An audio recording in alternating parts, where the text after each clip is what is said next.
Hello guys, welcome back to my channel Vishwas School Pune. Today we will continue our chapter Solution of Class 12th Chemistry. Students, पिछली video में मैंने आपको बताया था colligative properties के second colligative property का derivation elevation in boiling point.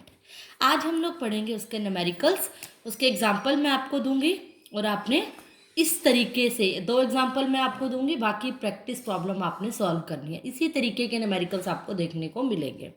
तो let's start. First numericals I am taking calculate the molar elevation constant of water. पहले मैंने आपको तरीका वही बताया था, गिवन डैट लिखना है जो दे रखा हो। क्या दिया हुआ है, किसका, वाटर का कांस्टेंट है मोलर एलिवेशन कांस्टेंट। इसके लिए आपको पिछला पहले डेरिवेशन और कांस्टेंट याद रखने पड़ेंगे। इसमें 0.1 मोलल मतलब मोलैलिटी दी हुई है। 0.1 ये कैपिटल एम नहीं होगा, सॉरी, मोलल डायरेक्ट दिया होगा। तो ये आपने अंडरस्टूड हो कि मोलैलिटी कितनी गिवन है, 0.1। मोलैलिटी को हम स्मॉल एम से डिनोट करते हैं। Boiled at a this temperature. अब देखो क्या है, यहाँ पर किसी का बॉइलिंग पॉइंट दे रखा है, क्योंकि बॉइल इसको क्या कर रखा है, देखो एक्वस सोल्यूशन है। अब यहाँ पर कोई सोल्यूशन है, इसका मतलब सोल्यूशन का बॉइलिंग पॉइंट आपको क्या दे रखा है, दे रखा है कि ये कितने पे बॉइल हो रहा है। और मैंने कहा था सोल्यूशन के बॉइलिंग पॉइंट के लिए टीबी की वैल्यू जो होगी वो क्या होगी, 100.052 डिग्री सेल्सियस। याद करो पिछली वीडियो में फॉर्मूला मैंने बताया था, delta T B is equals to T B minus T B naught. Naught मैंने कहा था प्योर सॉल्वेंट के लिए, और जब उसमें हम सोल्यूट डालते थे फिर क्या बन जाता था, एक सोल्यूशन। सोल्यूशन के लिए जो फॉर्मूला था टी बी, और डेल्टा टी बी क्या था, चेंज इन बॉइलिंग पॉइंट। तो टी बी हमें दे रखा है। अब क्या निकालना है, मोलर एलिवेशन कांस्टेंट हमने निकालना है। टू फाइंड हमने क्या करना है, मोलर एलिवेशन कांस्टेंट को के बी हमने फाइंड करना है। कोई फॉर्मूला ऐसा जिसमें ये यूज़ हो रहा हो, डेल्टा टी बी का फॉर्मूला बताया था के बी एम। ये के बी की वैल्यू आपको निकालनी है, के बी निकालनी है तो क्या बन जाएगा, डेल्टा टी बी बाय में एम। डेल्टा टी बी आपको यहाँ पर गिवन नहीं है, सिर्फ टी बी गिवन है। तो उसके लिए पहले मैं डेल्टा टी बी निकालूंगी इस फॉर्मूले को यूज़ करके। इस फॉर्मूले में देखो डेल्टा टी बी कैसे निकलेगा, टी बी है 100.052 माइनस टी बी नोट। ये आपको पता होना चाहिए, प्योर सॉल्वेंट यहाँ पर कौन है, वाटर है। वाटर का जो प्योर वाटर का जो बॉइलिंग पॉइंट होता है वो 100 डिग्री सेल्सियस होता है। ये वैल्यू आपको याद रखनी पड़ेगी। तो इसको सॉल्व करके माइनस करूँगी तो मेरा आंसर 0.52 डिग्री सेल्सियस आ जाएगा, 0.052 आ जाएगा। माइनस करोगे ना, 052 है तो 0.052 ये हमारा आंसर आ जाएगा। तो डेल्टा टी भी आ गया 0.052 बाय में मोलैलिटी कितनी गिवन है आपको, ये वाली 0.1।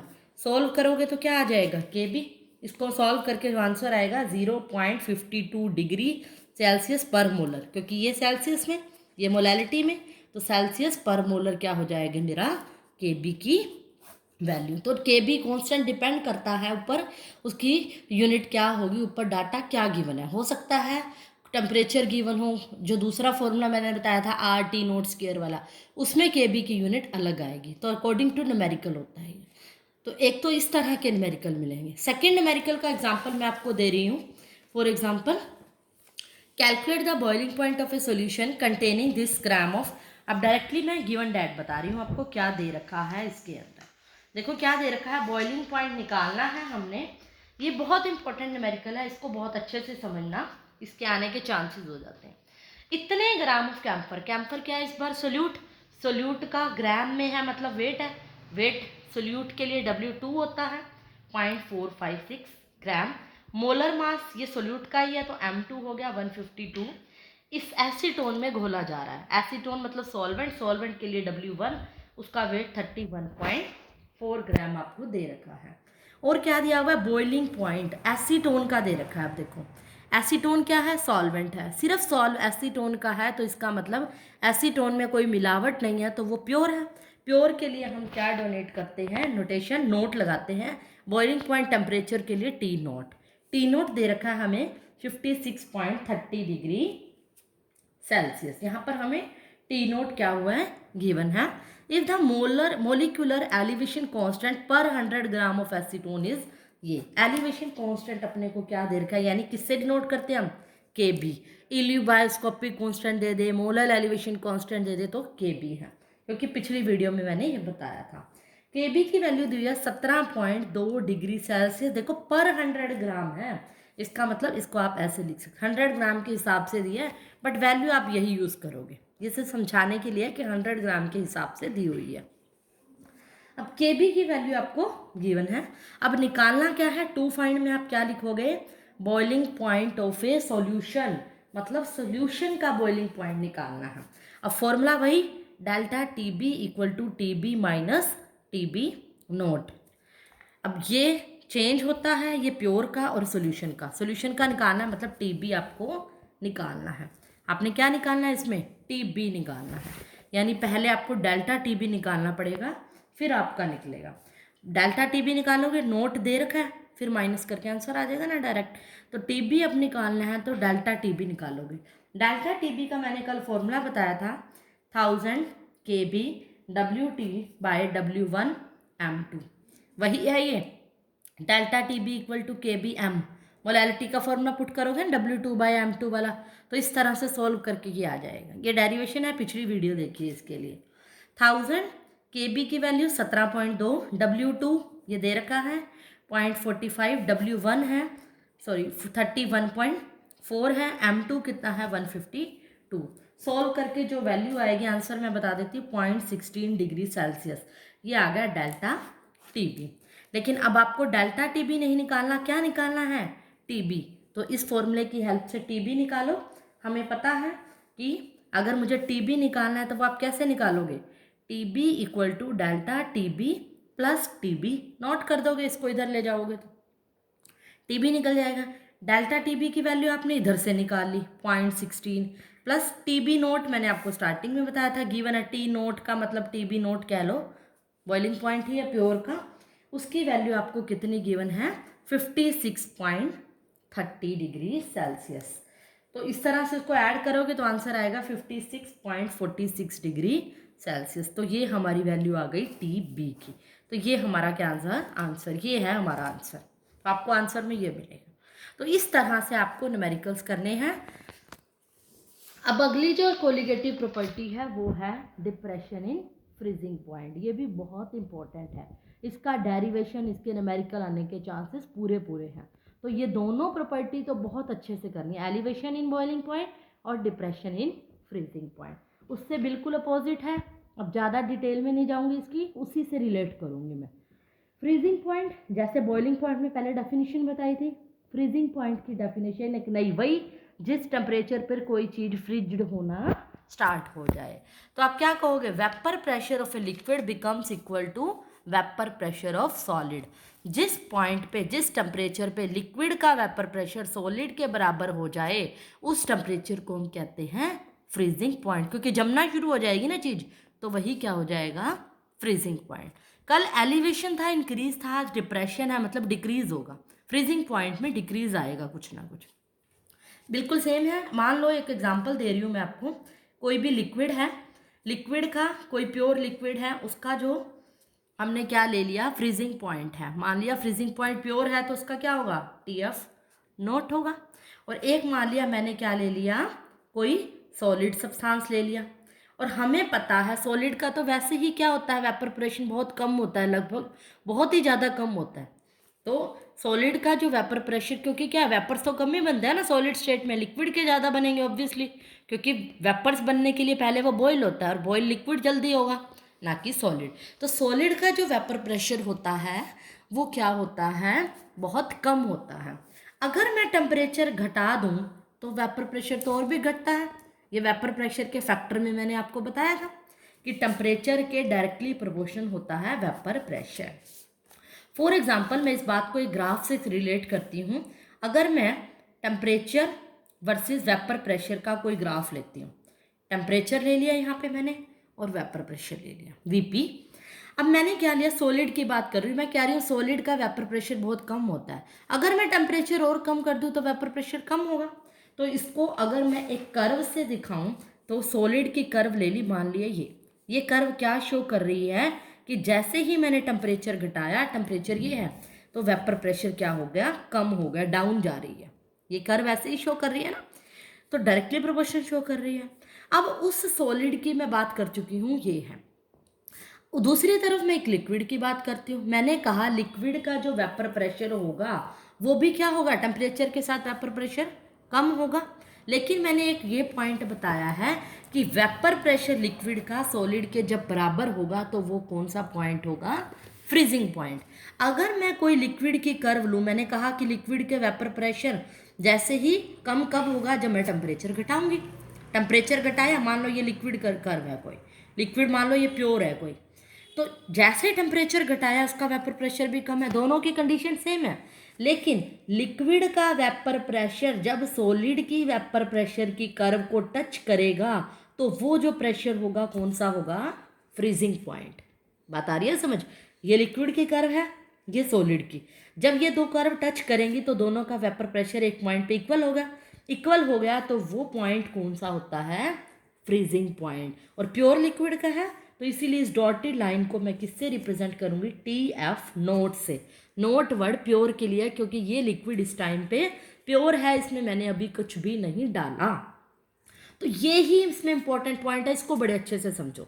फिर से बता रही हूँ, कोई सॉलिड है, सॉलिड का टेम्परेचर घटाओगे वेपर प्रेशर घटेगा, ये कर्व दिखा रही है। लिक्विड का भी टेम्परेचर के साथ वेपर प्रेशर घटता है, अपने आप में तो प्योर लिक्विड का घटता है, लेकिन जब वो कर्व सॉलिड की कर्व को टच करती है तो दोनों का वेपर प्रेशर फ्रीजिंग पॉइंट बन जाता है। तो ये टेम्परेचर क्या हुआ, फ्रीजिंग पॉइंट। लिक्विड प्योर है तो इसीलिए नोट लग जाएगा, T F note, F for freezing point का टेम्परेचर। अब मान लिया कि इस लिक्विड के अंदर, प्योर लिक्विड के अंदर मैंने कोई सोल्यूट ऐड कर दिया। अब क्या हुआ, सोल्यूट ऐड करने पर मैंने क्या बताया था वेपर प्रेशर में के फैक्टर के अंदर, प्योर लिक्विड का हमेशा वेपर प्रेशर ज़्यादा है। अब ये प्योर नहीं रहा, प्योर नहीं रहा तो इसका ये डालने के बाद जो सोल्यूशन बन गया उसका वेपर प्रेशर प्योर के कंपैरेटिव में क्या होगा, कम होगा, क्योंकि प्योर का ज़्यादा होता है। अब मैं इसका और प्योर लिक्विड का कंपैरिजन कर रही हूँ, सोल्यूशन का और प्योर लिक्विड का। तो सोल्यूशन का हमेशा वेपर प्रेशर प्योर लिक्विड के कंपैरेटिव में कम होगा। कम होगा तो जो कर्व आएगी वो नीचे आएगी, इससे नीचे आएगी। वेपर प्रेशर प्योर का है और ये सोल्यूशन का है, ये 1 और ये 2 केस है, नीचे आएगी। और डेफिनेशन तो वही रहेगी, फ्रीजिंग पॉइंट कब होगा, जब दोनों सॉलिड के वेपर प्रेशर के बराबर होगा। यानी इसकी कर्व भी जब सॉलिड की कर्व को टच करेगी तो वो जो वेपर प्रेशर होगा वो किसका होगा, ये कर्व टच करेगी, ये पॉइंट आ गया जैसे उसमें आया था, ये पॉइंट कौन सा हो गया, टी एफ। इस बार ये एफ होगा, नोट नहीं होगा, नोट प्योर के लिए था, इस बार इसमें सोल्यूट डाल दिया, सोल्यूशन बन गया तो ये टी एफ। मान लो ये 1 डैश है और ये 2 डैश है, मतलब दूसरे की कर्व है, उसका पॉइंट को मैंने समझाने के लिए किया, कोई भी A B C D point आप लिख सकते हो। तो इस बार आ गया टी एफ नोट। पहले प्योर का क्या था, टी एफ, टेम्परेचर कितना था यहाँ से लेके यहाँ तक, और अब कितना हो गया टी एफ, यहाँ से यहाँ तक कम हो गया। कितना कम हुआ, इतना, तो वो चेंज हुआ डेल्टा टी एफ। तो T F note minus T F, pure में से घट गया, बड़े में से छोटा हो गया, घट गया, इतना घट गया, इसलिए हम इसको क्या बोलते हैं, depression in freezing point. Depression का मतलब डिक्रीज होना, फ्रीजिंग पॉइंट के अंदर डिक्रीज होना। फिर से वो किसकी वजह से डिक्रीज हुआ, डेल्टा टी एफ किस पे डिपेंड किया, सोल्यूट की कंसंट्रेशन पे। मैं सोल्यूट डाला है तो ये घटा है, इसीलिए घटा है ना, अदरवाइज तो प्योर सॉल्यूशन का कोई घटा नहीं था। और सोल्यूट की कंसंट्रेशन को जैसे मैंने कल भी बताया था, कोई मोलैलिटी जो कंसंट्रेशन होती है वो टेम्परेचर इंडिपेंडेंट टर्म पे डिपेंड करता है। फिर से delta T F directly proportional to M, proportional हटाओगे तो कांस्टेंट क्या आएगा आज, के एफ। जैसे कल के बी था, आज क्या होगा के एफ, क्योंकि इस बार क्या है, ये एफ फॉर फ्रीजिंग। तो यहाँ पे के एफ, ये वेयर का सिंबल होता है, वेयर मतलब के एफ को रिप्रेजेंट कर रहा है। कल मोलल एलिवेशन कांस्टेंट था तो आज ये क्या होगा, मोलल डिप्रेशन कांस्टेंट होगा। जैसे उसका दूसरा नाम इल्यूबायोस्कोपिक कांस्टेंट था, ऐसे इसका दूसरा नाम क्रायोस्कोपिक कांस्टेंट होता है, इसको ये भी कह सकते हैं। तो ये इसका कांस्टेंट है। और डेल्टा टी, अगर मैं फिर से, जैसे अगर के एफ की डेफिनेशन बतानी हो तो अगर मैं मोलैलिटी को 1 पुट कर दूं तो डेल्टा टी एफ किसके बराबर हो जाएगा, के एफ। तो के एफ की डेफिनेशन क्या होगी, जब चेंज इन फ्रीजिंग पॉइंट जो होगा या डेल्टा टी एफ की वैल्यू के इक्वल हो जाएगा जब मोलैलिटी क्या होगी, यूनिटी होगी, मोलैलिटी 1 होगी।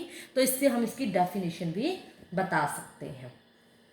तो इसकी जो यूनिट होगी, जैसे उसके अंदर यूनिट उसी से रिलेट कर लेना, शायद मैं उसकी यूनिट बताना भूल गई हूँ, तो आप इसी से रिलेट कर सकते हो। तो यूनिट क्या होगी इसकी, के जी पर मोल। वहाँ मैंने न्यूमेरिकल्स में डिस्कस किया था कि यूनिट मिलती जुलती सी होती है, उस पर डिपेंड करता है कि क्या होती है। तो अगर मोलैलिटी के फॉर्म में दे रखा है तो के पर मोल, पर एम होती है ये मोलैलिटी, मोलल को दिखा रही है ये। या डिग्री में अगर दे रखा है, ये केल्विन में टेम्परेचर होता है, क्योंकि इसी से निकली है ना। देखो इसकी के एफ कैसे निकला, डेल्टा टी एफ बाय में एम। टी पे डिपेंड कर रहा है टेम्परेचर डिग्री में है या केल्विन में, केल्विन में है तो के एम की मोलल। इसी तरह अगर डिग्री में है तो यूनिट क्या हो जाएगी, डिग्री पर मोलैलिटी, तो उस पर डिपेंड करता है। अगर दूसरा फॉर्मूला यूज़ करूँगी मैं के एफ का, तो जैसे हमने कल किया था ये वाला, उसमें क्या था R T note square by में 1000, वहाँ क्या था एल, मैंने वेपराइजेशन लिया था क्योंकि लिक्विड को वेपर में बदलना था, बॉईल करना था। आज फ्रिज्ड करना है तो लैटेंट हीट कौन सी होगी, फ्यूज़न होगी। आज फ्यूज्ड करना है, सॉलिड में कन्वर्ट करना है, फ्रिज्ड करना है। तो ये +1 में आपने लैटेंट हीट पढ़ी है कि लिक्विड को सॉलिड में कन्वर्ट करने के लिए कौन सी एनर्जी लगती है, लैटेंट हीट ऑफ फ्यूज़न। फिर फ्यूज़न का फॉर्मूला जैसे कल बताया था, m1 बाय में ऊपर m1 आ जाएगा 1000 delta H fusion, enthalpy of fusion. क्यों, क्योंकि एल एफ की वैल्यू क्या होती है, डेल्टा एच एफ बाय में m1। सेम है उसकी तरह, बस वहाँ पे एंथैल्पी वेपराइजेशन थी, यहाँ फ्यूज़न है। डेल्टा एच बाय एम इसमें पुट किया तो के एफ का एक नया फॉर्मूला पुट किया। तो इसके अकॉर्डिंग ये यूनिट होगी। सेम कल वाले में भी यूनिट तो सेम ही रहेंगी ना, के एफ है चाहे के बी है, क्योंकि है तो टेम्परेचर ही, तो यूनिट सेम रहेंगी। डिपेंड कर रहा है कि फॉर्मूला कौन सा है। तो अगर आपको डिप्रेशन इन फ्रीजिंग पॉइंट आता है तो ये पूरा आपको डेरिवेशन विद ग्राफ इसको एक्सप्लेन करके दिखाना है। इसकी जगह जो मैंने ये बताया इसकी थियोरटिकल आपको एक्सप्लेनेशन लिखनी है। जो बातें मैं आपको बोल के बता रही हूँ वो थ्योरी में आपने लिखनी है, ये समझाने के लिए है, ग्राफ और फिर डेरिवेशन करना है। तो ये बहुत इंपॉर्टेंट है, इसको अच्छे से पढ़िए, फटाफट से इसका स्क्रीनशॉट लीजिए और अपने नोट्स बनाइए। Thank you so much. अगर आपको मेरी वीडियो पसंद आई तो शेयर और लाइक करना ना भूलिए। That's all for today.